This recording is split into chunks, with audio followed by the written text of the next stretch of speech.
This is Courtney, And this is Kelsie. and we're Pen Pals. Hey guys, welcome back to Pen Pals episode 5. So this episode is going to be all about love and dating in theme for Valentine's Day coming up just around the corner. So we thought it'd be fun to talk about our dating lives, our past dating lives. We're both in relationships right now. Well, Kelsey's married and I'm in a fairly new relationship.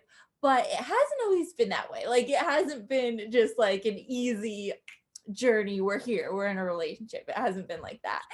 And and so yeah, we wanted to talk more about that, more about our favorite rom-coms, all that kind of fun love and Valentine's Day stuff. And yeah, so the first thing I wanted to start off with was, Kelsey, you met your husband in a really unexpected, surprising way, I feel like. So I feel like it'd be fun to tell everyone how you guys met. Yeah, it's such a funny story. And every time I tell it, I feel like I have to explain the whole thing because I feel like there could be judgment. I don't know. No. I need to just tell the story. We met in Las Vegas, which is kind of funny. I was living in California and he was living in Arizona. And we met one of my friends, it was her 30th birthday. And so a bunch of us went up there, which is really funny looking back because that's like not my scene at all. I'm not a partier. I've never been to a club before that. I love to just like stay at home in my pajamas. Yeah, I was so surprised you went to Las Vegas when you told me. I was like, what? Why not? It'll be fun. I don't know. I haven't been back. Well, my husband and I did go back one time since. We didn't go clubbing or anything. We just walked around and had fun and stuff. So I've only been back one other time. But we met at Caesar's Palace in Club Omnia. I was just there with my friends and he was there, and his cousin actually came up to me and was like, it's my cousin's birthday. Do you want to dance with him? Because I was that awkward girl just standing by myself. And I was like, he's cute, sure. And then that's how I met him. That's awesome. I know. And I feel like you always, I don't know, from other people too, I've heard that you always find that kind of stuff when you're least looking for it. I think all of our favorite rom-coms taught us that. So it's just kind of funny. But I think it's interesting because nowadays a lot of people try to look to find someone organically in person, but a lot of really successful relationships, you, for example, you find them online. That's like I have tons of friends who've met their now husbands or really serious boyfriends, either in an app or online now.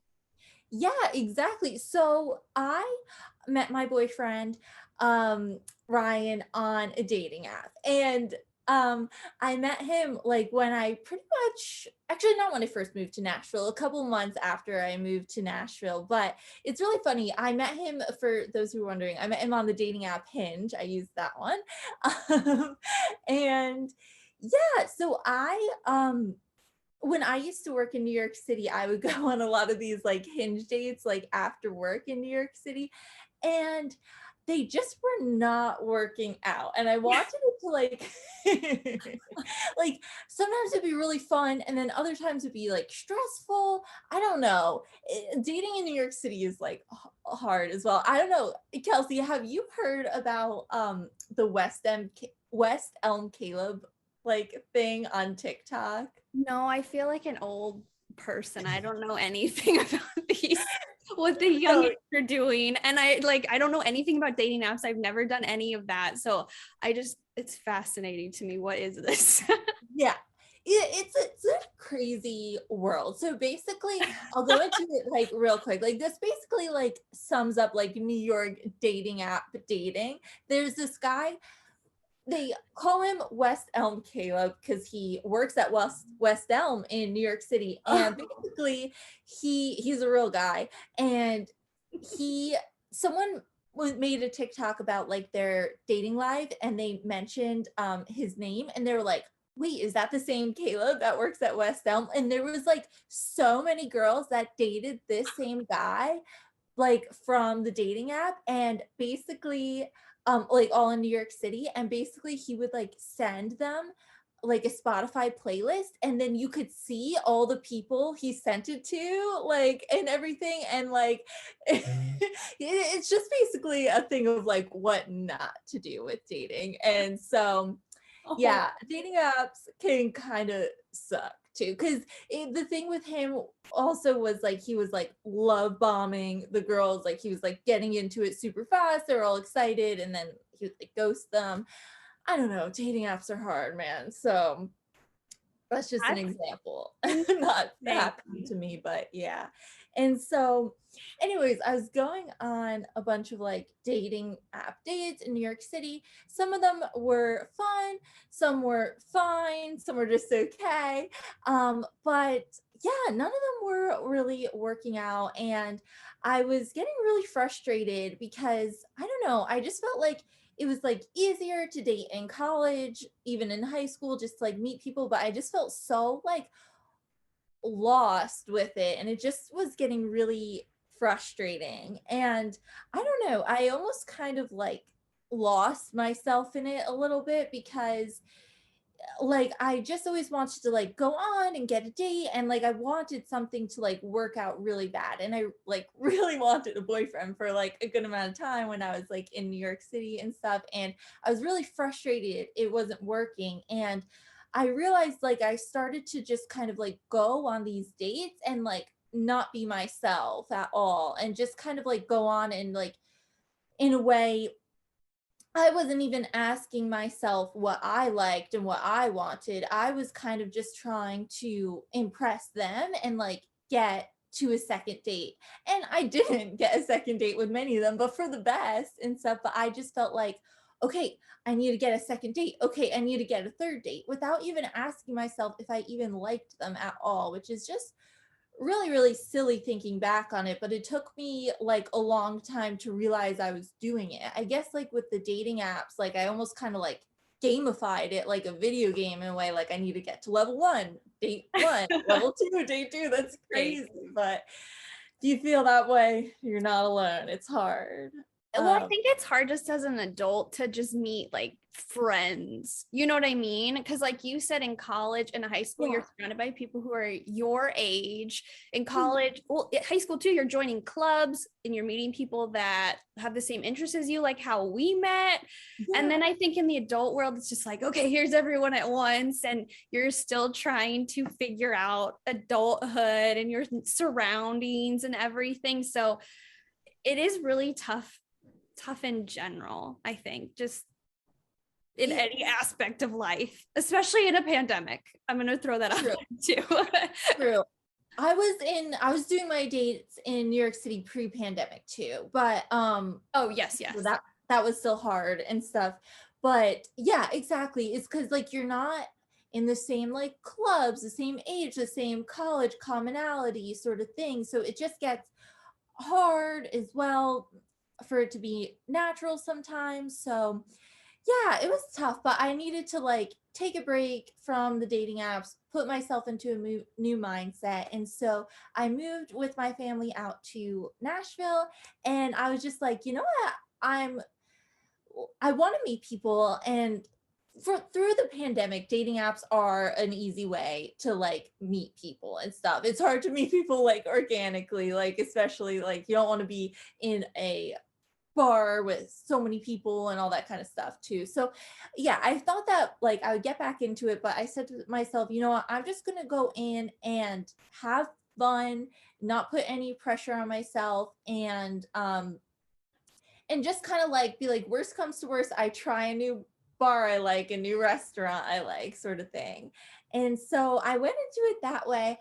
And yeah, the first date I went on in Nashville, well, the only date I went on in Nashville was with my boyfriend Ryan. So we met totally through the app. And it's really funny because he also went to Penn State, graduated Yeah. The Same year as you, and you never met him until like you lived in some other state. I think that's incredible. Yeah. I think things, I'm the type of person that believes things are meant to be and that people are meant to meet each other and things are meant to happen at certain times. So I think that's pretty amazing, honestly. Yeah, it's pretty crazy because we went to Penn State same exact year. We realized like we lived in like dorm buildings next to each other. We were probably in the elevator at the same time. We That's both had the insane. same favorite Chinese restaurant. We were probably there at the same time. Like, it's pretty crazy that we didn't meet then, but I feel like it was meant to be that we met when we did, because I feel like I've evolved as a person, he's grown as a person as well. And I feel like if we met then, like, I wouldn't be the person I am today. And I like so appreciate like everything that he is in the relationship that we have. And I feel like the younger me wouldn't have known to appreciate it because I haven't like gone through what I've gone through then now and stuff. So yeah, I think it's totally meant to be. So That's a really good point about timing too. Cause I think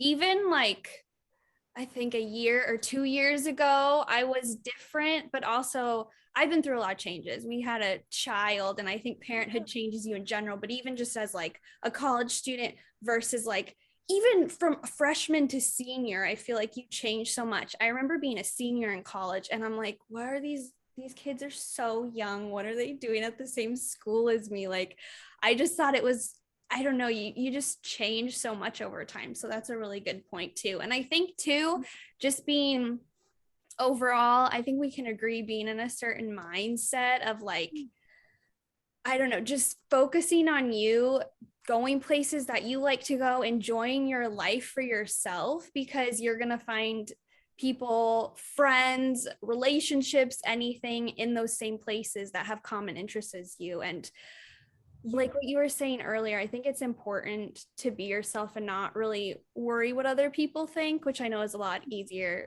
said than done, but also looking back, because if you want to find someone that you're spending your entire life with, like, you want to make sure they actually like you, because you don't want to pretend or put on an act or something for your entire life. Like, and I think when you're younger, you don't think as far into the future as maybe you do when you're older. You know what I mean? yeah. So it's just And like in the moment type of situation.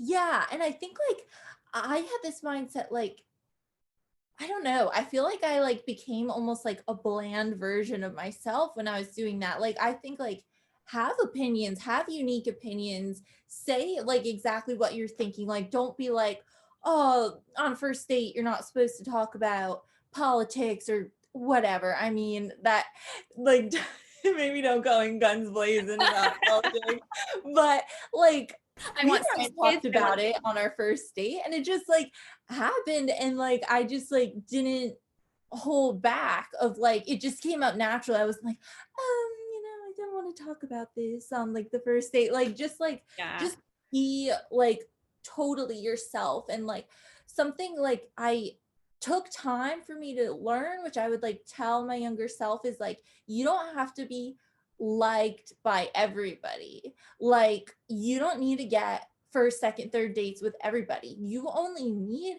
to be with one person, to be loved with one person, and that love one person that's going to love you is going to love you for exactly who you are. Yeah. So you're going to have a bunch of bad dates if you're doing the dating app dates that aren't going to work out, and that's like totally fine. Just keep moving forward.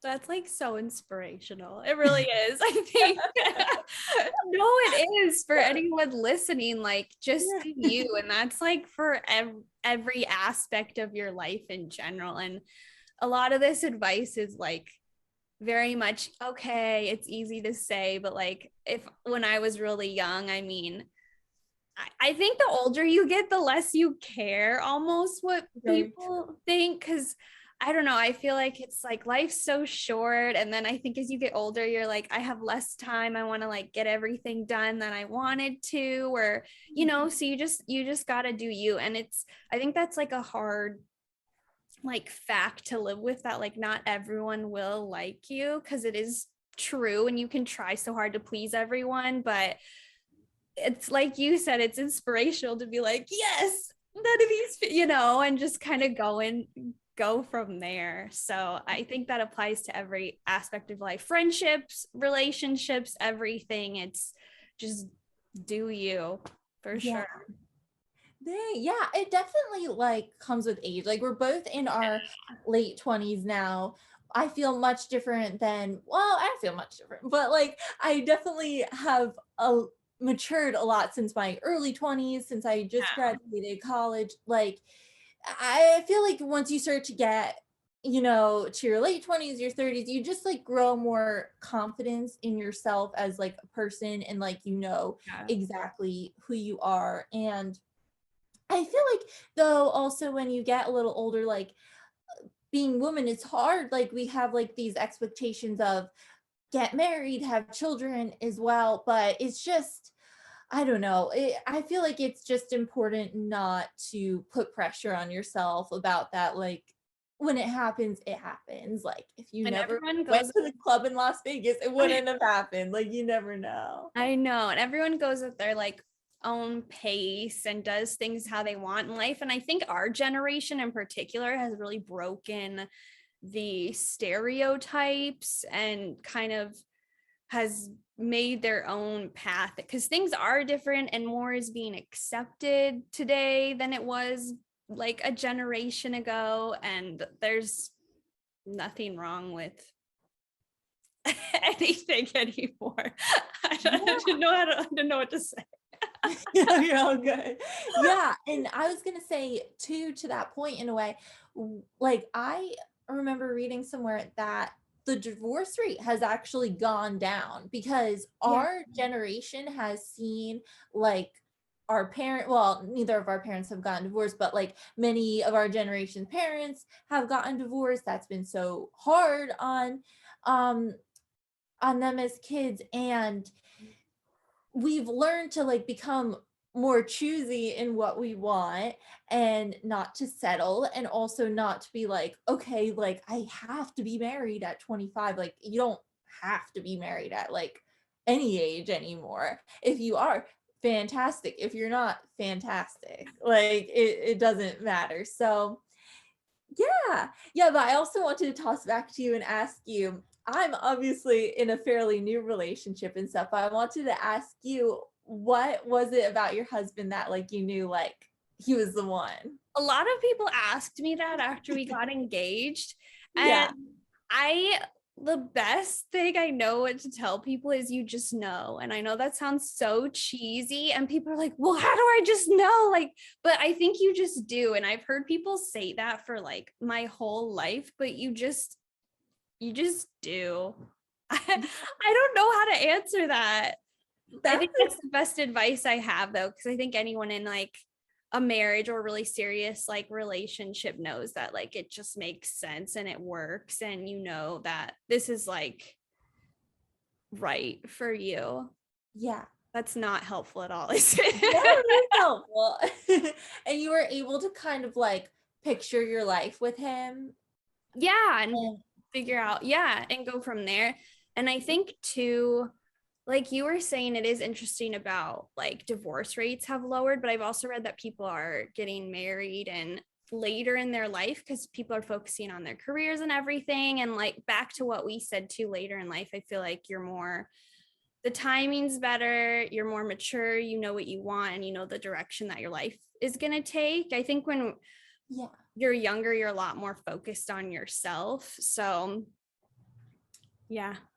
And also for Valentine's Day, anyone who's listening who is single, like you could still do stuff with friends, like Valentine's Day is a thing, or I don't know what guys do. What do guys do?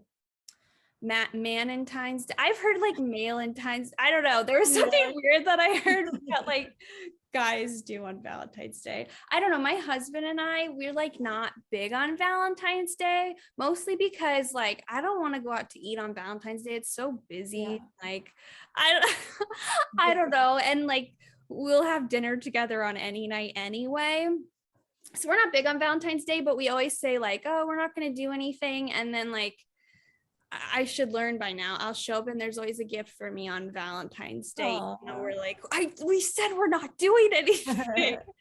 So yeah, and it's more fun too with my daughter now because I'll like I already got like everybody's gifts together for Valentine's Day. So I got like her a little something and my husband a little something and my dog a little something. So it's really fun too to like do those little gifts and stuff because I have like a little Valentine now too, you know, so it's made it like a really fun holiday. Do you guys have plans or like to do something special for the holiday? Yeah, so this will be our first Valentine's Day, but he's gonna be away. It is. Yeah. I thought last year was for some reason. Oh, that's exciting. Yeah. But yeah, and so this will be our first one, but he's gonna be away. So we're gonna celebrate it afterwards.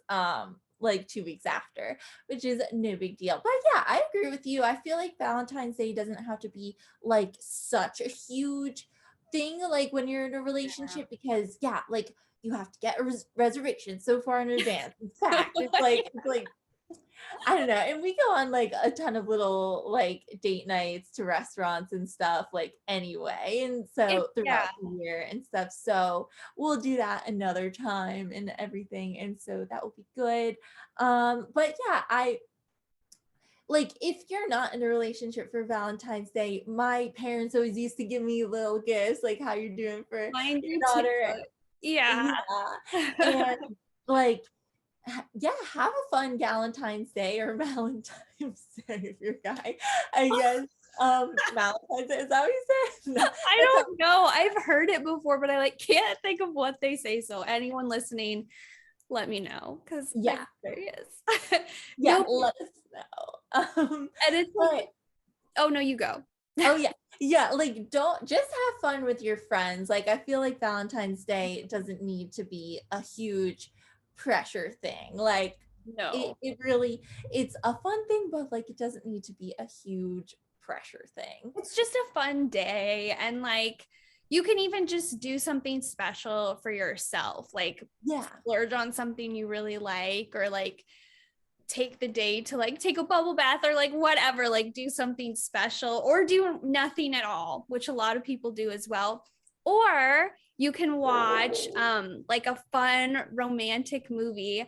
And we asked like our Instagram followers, we polled everybody to see on Valentine's Day, would you rather watch like a really sad romantic movie that you're like crying the whole time through, or like a really funny rom-com?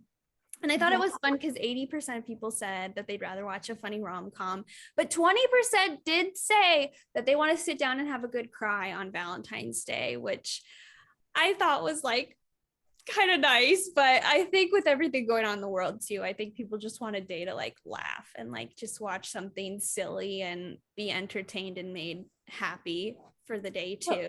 Do you have like a go-to like love story or like rom-com or something fun and like romantic you like to watch? Yeah, so I'm not like a huge fan of like super, I don't know, no, well, maybe not super cheesy ones. I don't know if you are, maybe unpopular opinion, I'm not a fan of the movie The Notebook. Like I just feel like it's over the top. I don't know. Me. I love cheesy romance. I love sad romance. I love funny romance. I like it all. There are like so many good movies because there's some really sad stories and really happy stories. You have to be in the right mood though, definitely to watch certain ones for sure. Yeah, definitely. What are your like go-to ones to watch? Okay, I have so rom-coms. There's so many that I love. I love 50 First Dates. Any Adam Sandler movie, the day he stops making movies, I will be so sad because I love him. And like when he was in Blended too, that was a movie about like his ex. That was so funny. I don't think I saw that one. Gosh, you have to see it. It has Drew Barrymore. It's so good. It's like just I laughed so hard. I love 17 again. I always thought that's like such like a touching story with Zac Efron, and he goes back to when he was 17 and has to make the girl he loves like fall in love with him again. But the one that like broke me was, have you seen The Fault in Our Stars? I actually haven't, because I just felt like I was gonna bawl my eyes out, and then I was like avoiding it. But I need to watch it one day. But I didn't read the book like everyone did, but I remember going to the movie theater with one of my friends, and we were like hesitant to see the movie because everyone walking out of it, like for the showing before us, looked absolutely miserable. Like they just looked so upset, like their life had just been shattered. And when we walked I cried that whole movie, like sobbing, crying. It's a beautiful movie for anyone listening. But I remember like turning and looking at my friend, like the movie's over and we just started bawling. Like it's so sad. That movie, I've never seen a movie like that. It wrecked me for like 3 days. And on day 3, I adopted a puppy because I just didn't think my life would turn around. It was so sad. That movie is just heartbreaking. I've never seen anything that like crushed my soul so much. It's very sad, but it is a beautiful movie. is it still worth watching? I think so. I'm scared to watch it again. I'm going to be completely honest. After being so upset, I just like, I'll watch a movie every once in a while. You know, those ones that just like stick with you and you're like thinking about it for days. I have a lot of movies that I watch. Not all of them are sad, but like I'll be thinking about it. This one just crushed me. But it's a very good movie. Yeah. I don't want to like scare you. No, I've heard it was really good. I need to watch it. It's great. Yeah. There's some really good ones. But yeah, you just have to ask me on the day, like, are you in the mood to like watch a sad, sappy thing? Or like another one, did you ever see Tall Girl on Netflix? I did see Tall Girl, yeah. Okay, so you can like attest to this. Did you cry watching it? No. Okay, I sobbed at the end. I was also like 6 months pregnant, but like at the end when they're like, I'm not gonna give away for anybody, but like the resolution, I was bawling so hard. My husband had to come in and be like, are you okay? He heard me crying in the other room. So like, yeah, but I was very, very pregnant then. So that had a big effect on how I watched movies at the time. Because it's not a sad movie. How that movie ended. But I did like after. Okay, yeah, after. Yeah, if you haven't watched it, it's on Netflix. It's a very good movie. It's a lot of fun. It's not a sad movie though for anyone listening. It's not sad at all. It's very. It was like a happy cry, I think. But yeah. Oh, now I kind of remember. Yeah, it's very cute. It's like very cute. Yeah. Cry, cute, happy cry. Yeah. And they're making a sequel that's coming out. So that's a lot of fun too, but that's exciting. And you've watched on Netflix the To All the Boys I've Loved Before movies, and you like those, right? So good. I should have brought that up too. That is a very, very good one. And it's like so cute, and it's like teen romance, which still like really gets to me now. I don't know. I love those like teen movies. But that's a really good one too. Yeah, those are really good ones to check out if you haven't yet. And I think this one's on Netflix too. I really liked the movie The Big Sick. Have you watched it? No, I've heard of it, but I haven't. What is that one about? So it's about this guy, Kumal, I think his name is. I wrote it in here. But so I remember. It's about his real life. How he Kumal, how he and his wife actually got together, and basically it's really sweet. This one's both funny and sad and stuff, so if you need a little bit of a cry, that's that for you. I think I cried during it. And it's really sweet. I think they met and it was just kind of like a casual relationship, and then they really liked each other a lot, but he's Pakistani and he was going to be in an arranged marriage, and so they were like, what are we going to do? And long story short, she gets sick, and then he, you know, really thinks about her a lot, and the movie takes a turn because he ends up spending a ton of time with her parents when she's sick, which it's a really interesting perspective on like a love story. I really like it. I would definitely recommend checking it out. Yeah. I'll have to watch that one too. There are honestly so many good ones. So anyone listening or watching, if you have a favorite, let us know. We would love to watch it. This is like the time of year where everybody wants to see these mushy gushy, like fun romance stories. So definitely let us know. Yeah. And our episode is out a little bit before Valentine's Day. So let us know what your favorite Valentine's Day movies are. Love, romance, rom-com, crying, funny, whatever it is. We'll take all your recommendations. Yeah. Well, yeah, thanks everybody for listening. Stay tuned. Our next episode's coming soon, and happy Valentine's Day. Yes. Bye, guys. Bye.